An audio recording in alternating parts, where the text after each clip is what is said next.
Graça e paz, irmãos. Bom dia. Aqui é o irmão Marcos e eu quero trazer uma palavra de Deus para o seu coração nessa manhã. Hoje nós meditaremos no capítulo 19 de Mateus, a partir do versículo 4. Quando os fariseus chegaram a Jesus, ele fez uma pergunta, dizendo: é lícito ao homem repudiar sua mulher por qualquer motivo? Capítulo 19, versículo 3 de Mateus. Jesus, porém, respondendo, disse-lhe: não tendes lido que aquele que os fez no princípio, macho e fêmea os fez? E disse: portanto, deixará o homem pai e mãe, e se unirá à sua mulher, e serão ambos uma só carne. Assim não são mais dois, mas uma só carne. Portanto, o que Deus ajuntou, não o separe o homem. Nós temos aqui uma pergunta sobre divórcio. Os fariseus perguntam a Jesus se poderiam abandonar as mulheres sem qualquer motivo. Porque na época de Jesus, quando nós vamos estudar a história, o divórcio se tornou algo comum no meio da sua cultura. E as mulheres eram abandonadas por ela, algumas não geravam filhos, e para eles o objetivo do casamento era que a mulher gerasse filho para trazer honra para casa. E o casamento se dissolvia, estava se indo, e o divórcio cada vez mais recorrente no meio daquela cultura. Os fariseus então chegam até Jesus para fazer uma pergunta: é lícito repudiar a mulher por qualquer motivo? É lícito terminar com a união de um casamento por qualquer motivo? Jesus responde: não tendes lido?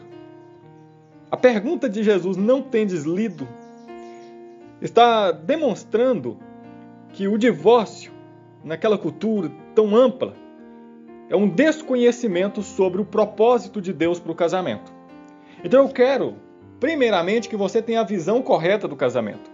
Como o áudio anterior também tratou sobre isso, mas hoje nós teremos uma vertente mais aprofundada, porque nós devemos ter a visão correta sobre o casamento, ver a importância dele e o quanto ele é sagrado.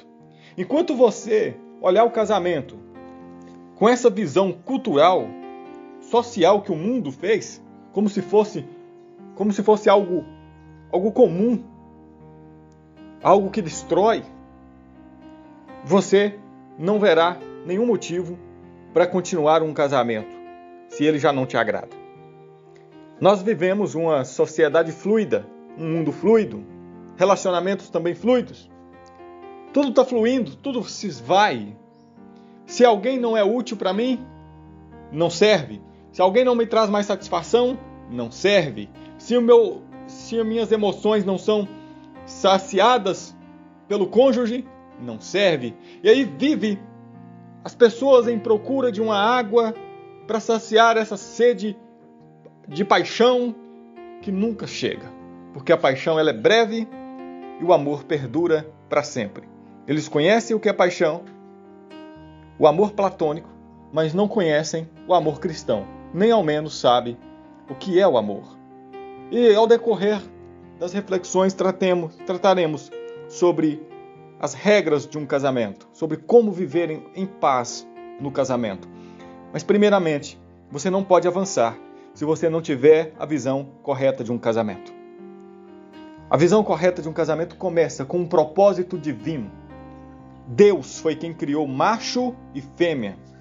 Jesus ele coloca nas palavras dele macho e fêmea, demonstrando que há diferença entre ambos. E depois ele fala, para que no casamento os dois se tornassem uma só carne. E no verso 6 ele diz, não são mais dois. Ou seja, o corpo se une, a alma se une, o espírito se une, os propósitos se unem, o destino se une, a vida se une. Tudo se une no casamento. Enquanto não se casa, o macho está incompleto, a fêmea está incompleta, o positivo sem o negativo estão incompletos. Quando se unem, completa-se o propósito divino. E essa união, ela só é devida, só é própria no casamento. E no casamento é onde Deus abençoa, porque Ele vela para que a sua palavra se cumpra. O casamento é uma união de compromissos. É uma união de destinos, de propósitos. Foi Deus quem criou, não foi uma mera obra do acaso. Não foi invenção social, não foi invenção de homens, não foi propósitos de algum grupo que decidiu, vamos criar o casamento para apoderar-nos da sociedade. Não, foi Deus quem criou. Macho e fêmea, representantes de todo o casamento. Um para o outro, tudo junto, destinos.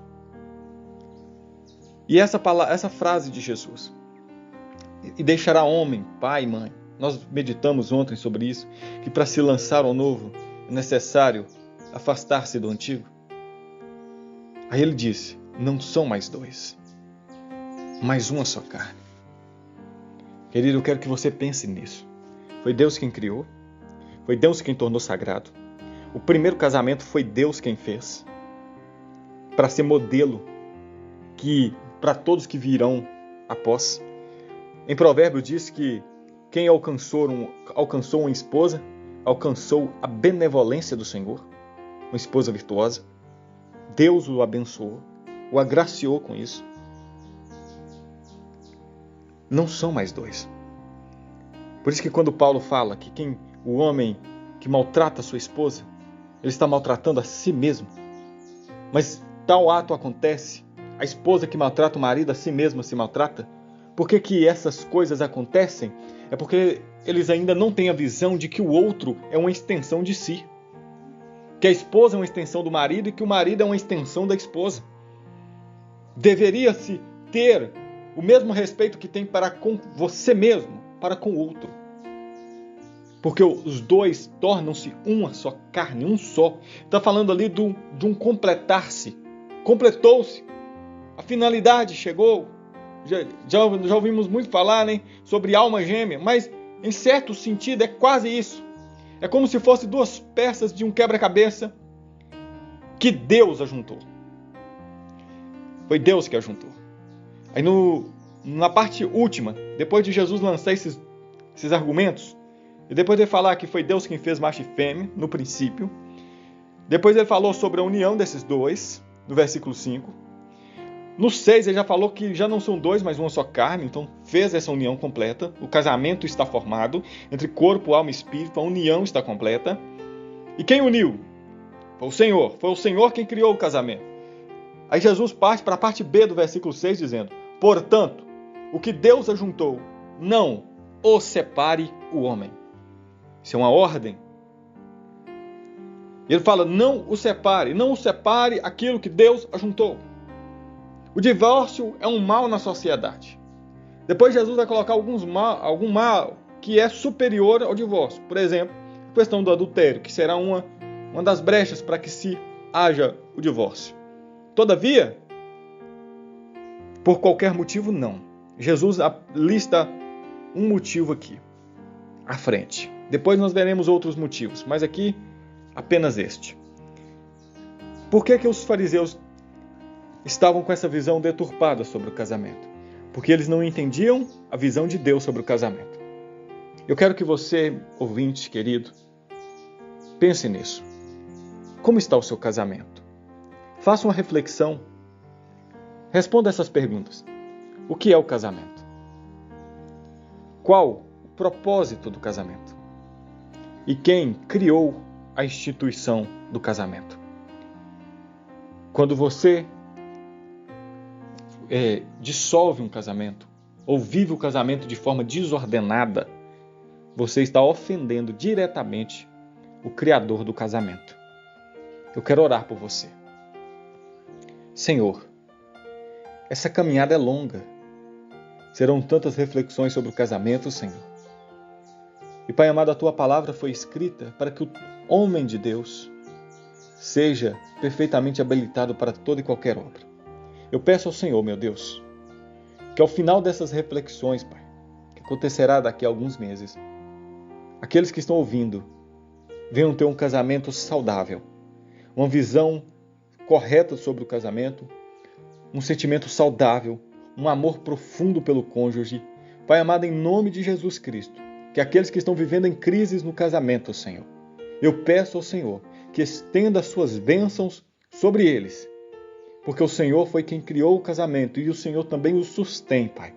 Intervenha, Senhor, na família daqueles que estão ouvindo essa reflexão, em nome de Jesus. Deus abençoe, amados. Graça e paz. Soube que me amava, entendi. Soube que buscava